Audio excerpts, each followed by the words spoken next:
प्यारे बच्चों, नमस्कार। स्वागत है आपका आपके ही अपने YouTube चैनल संस्कृतानुराग पर।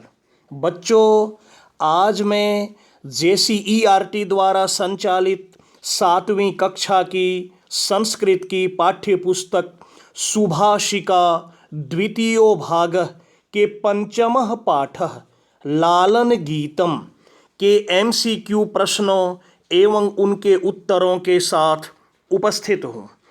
यह MCQ प्रश्न झारखंड राज्य के बच्चों के लिए बहुत ही उपयोगी है और यदि आप इन MCQ प्रश्नोत्तरों को अच्छी तरह से समझ लेते हैं और उनका अभ्यास कर लेते हैं तो आपको आपकी आगामी परीक्षाओं में काफ़ी सुविधा होगी। तो लीजिए, प्रस्तुत है 7वीं कक्षा के पाठ 5 लालन गीतम के MCQ प्रश्न एवं उनके उत्तर। निर्देश: अधोलिखितानां प्रश्नानां उत्तराणि विकल्पेभ्यः चित्वा लिखत। यहाँ निर्देश दिया गया है कि नीचे लिखे गए प्रश्नों के उत्तर विकल्पों में से चुनकर लिखें। पहला प्रश्न, उदिते सूर्ये का विहसति। सूर्य के उदय होने पर कौन हंसती है? पहला विकल्प है छात्र, दूसरा धरणी, तीसरा लेखिका और चौथा घटिका। तो सूर्य के उदय होने पर इस पाठ में ऐसा वर्णन है कि धरणी अर्थात पृथ्वी हंसती है, इसलिए इसका उत्तर होगा दूसरा विकल्प ख नंबर धरणी। दूसरा प्रश्न, प्रातः काले के कूजंती। प्रातः काल या सुबह कौन कूजते हैं? पक्षिणः, कमलम, ग्रामम, धरणी। इसका उत्तर होगा पहला विकल्प क नंबर पक्षिणः। प्रातः काल पक्षी कूजते हैं या कलरव करते हैं। तीसरा प्रश्न, उच्चैः ढक्का कुत्र नदति। उच्चैः अर्थात जोर से, ढक्का का अर्थ होता है नगाड़ा, कुत्र कहाँ, नदति आवाज करता है। जोर से नगाड़ा कहाँ आवाज करता है? विद्यालय, ग्रामे, नगरे, मंदिरे। इसका उत्तर होगा मंदिरे। मंदिर में जोर से नगाड़ा आवाज करता है। मंदिर में जब नगाड़ा बजाया जाता है तो जोर से उसकी आवाज होती है। चौथा प्रश्न, नौका कुत्र सेलति। नौका अर्थात नाव कहाँ डगमगाती है? वृक्षे, सरितः सलीले, नगरे, आकाशे। इसका उत्तर होगा दूसरा विकल्प ख नंबर सरितः सलीले। सरितः अर्थात नदी के जल में, सलीले मतलब पानी में, जल में। तो नदी के पानी में या नदी के जल में नौका अर्थात नाव डगमगाती है। अगला प्रश्न, प्रातः काले का दुग्धम यच्छति। प्रातः काल कौन दूध देती है? धरणी, धेनु, मधुरा, कमलम। इसका उत्तर होगा दूसरा विकल्प ख नंबर धेनु अर्थात गाय। प्रातः काल गाय दूध देती है। अगला प्रश्न, गहने विपिने कह गर्जति। गहन जंगल में, विपिन का अर्थ होता है जंगल या भयंकर जंगल में कौन गरजता है?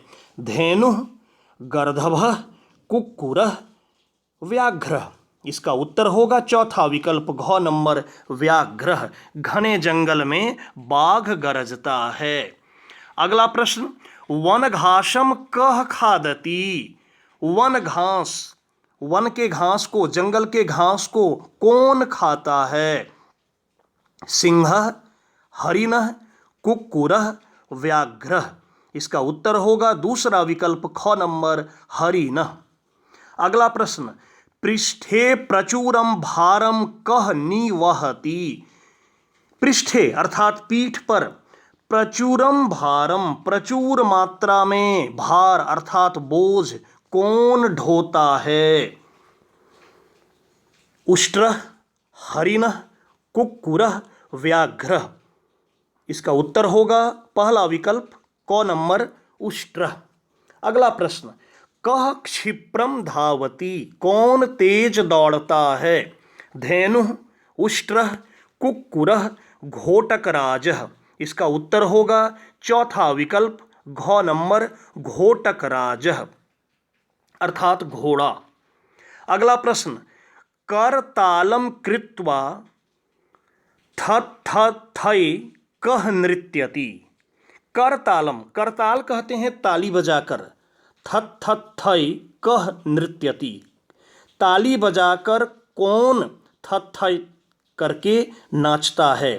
भल्लुकः, उष्ट्रः, कुक्कुरः, घोटकराजः। तो भल्लुकः, इस पाठ में ऐसा वर्णन आया है कि भालू ताली बजाकर थै करके नाचता है। अगला प्रश्न, मंदम कह गच्छति। यहाँ टाइपिंग में आधा च छूट गया है, गच्छति, ग आधा च फिर छ होता है और तब ती होता है। तो मंदम कह गच्छति, सिंहः, उष्ट्रः, व्याघ्रः, घोटकराजः। धीरे कौन चलता है, धीरे कौन चलता है? यहाँ होगा उष्ट्रः, दूसरा विकल्प ख नंबर उष्ट्रः। अगला प्रश्न, धरणी इति पदस्य समानार्थक पदम किम। धरणी, इस पद का समानार्थक पद क्या है या पर्यायवाची पद क्या है? आकाशः, खगः, सागरः, पृथ्वी। इसका होगा उत्तर चौथा विकल्प घ नंबर पृथ्वी। धरणी मतलब पृथ्वी और पृथ्वी मतलब भी वही, या कहिए धरणी मतलब धरती और पृथ्वी मतलब भी धरती। अगला प्रश्न, पुरातनम इति पदस्य विलोम पदम किम। पुरातनम, इस पद का विलोम पद क्या है?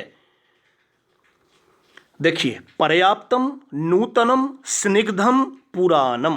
पुरातन मतलब होता है पुराना, प्राचीन, तो इसका विलोम पद हो जाएगा नूतनम, दूसरा विकल्प ख नंबर नया।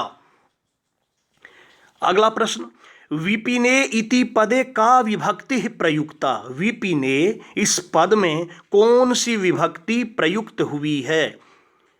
या इसको दूसरे ढंग से कहिए कि विपिने, इस शब्द में कौन सी विभक्ति लगी है?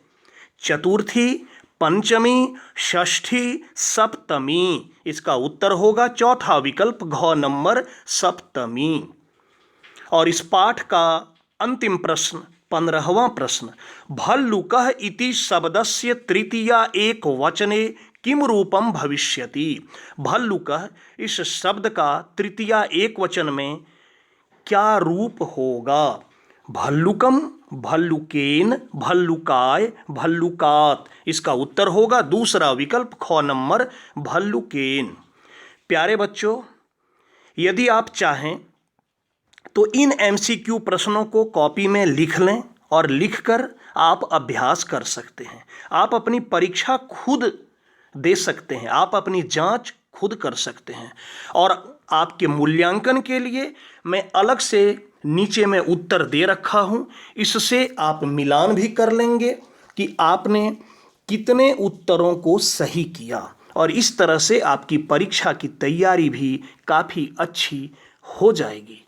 तो प्यारे छात्रों, अगर आपको मेरा यह वीडियो पसंद आया हो तो कृपया इसे आप लाइक, कमेंट एवं शेयर करके मुझे प्रोत्साहित करने का कार्य करें, ताकि आगे आपके लिए मैं और भी बेहतर एवं उपयोगी वीडियो बनाने का कार्य करता रहूं। साथ ही मेरे इस चैनल संस्कृतानुराग को यदि आप अब तक सब्सक्राइब नहीं किए हैं तो इसे आप अवश्य सब्सक्राइब कर लें एवं नोटिफिकेशन को भी ऑन कर लें, ताकि मेरे द्वारा इस चैनल पर अपलोड किए गए प्रत्येक वीडियो की सूचना सर्वप्रथम आपको प्राप्त हो सके। तो आज के लिए इतना ही। सबों को मेरी ओर से बहुत बहुत धन्यवाद।